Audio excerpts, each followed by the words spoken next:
it's easy to let things slide. And most people don't have a real high level of accountability. I think those are the stars. I think you're talking about the elite: Michael Jordan, Tom Brady, Joe Montana, Wayne Gretzky. There's very few of those. That's why those are the superstars. Kobe Bryant worked out at 4:00 in the morning, like full-blown workouts, and people will be going out to the clubs and he's going to the gym. That's so funny you say that, because for years I had season tickets for the Giants, San Francisco Giants, and I sat very close, and the one gal that sat next to me was Barry's ex-wife, Liz Mons. And I asked her, I said, how does Barry deal with the off season? What do you mean off season? He takes a few days off and he's already back in the gym. And then the same thing with Jerry told me. Jerry Rice, first one to practice, last one to leave. There's something inside, but you said humanity gets in the way. Yeah, we're all human beings. We get shiny objects. You have success, and all of a sudden there's more demands on you. There's more people coming at you, whether it's endorsers, fans, opportunities. Now, how do you say no? Do you have the discipline to say no? Michael Jordan, who I was blessed to play with, when he was in the NBA and he's at his height, he was doing a filming of one of the Disney movies out in L.A. Well, he had the studio build him a gym, and at night they would play pickup games and some of the best players in the area. So he would continue to work on his craft. He understood that all these things came to him because of his performance on the court.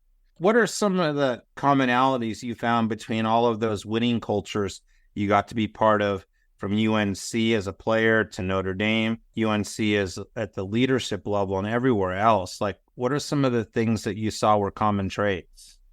I think care factor is something that I talk about a lot, and it hit me when I was working for the Indiana Pacers. I was sitting behind the bench at a game in Charlotte, and the Pacers were playing. I live in the Charlotte area, so I'm at the game, and we're down like 30 at halftime. The coach at that time was probably making, let's say, $3 million a year. A lot of money. But the worst player in the team was making like $3 million a year, and the best player is making like $20 million a year at that time. And they probably have a game the next night or the 2 nights later in like Detroit or Milwaukee, and this is like January, it's cold. Why are they going to want to come back and win this basketball game? Is the coach going to try to push them? Or do they have a personal pride? Do they have a personal care factor? What is their care factor? And can you rank that? Well, it's subjective, but their behaviors, right? Did they show up early to practice? Did they show up late? What would their high school coach say about them? You are what you are. Like in high school, if you were the first one to practice and you played hard and you were a good teammate, you probably played hard and showed up early and are a good teammate now.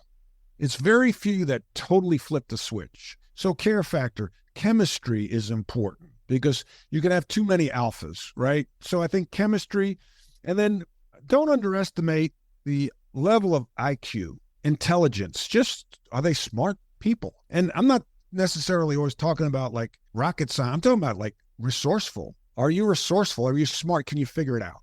Because inevitably, we're going to put you in the field, and there's going to be something that pops up that we can't train for. The defense, Coach Smith would always say, the defense doesn't always cooperate. So you have a salesperson that's going out to the field, and they're calling on somebody, and you've given them the different scenarios, but all of a sudden there's a scenario pops up that you've never trained for. Are they resourceful enough to figure it out? Do they have emotional intelligence? Are they aware? Can they say, oh, okay, we got to pivot here. This is something new.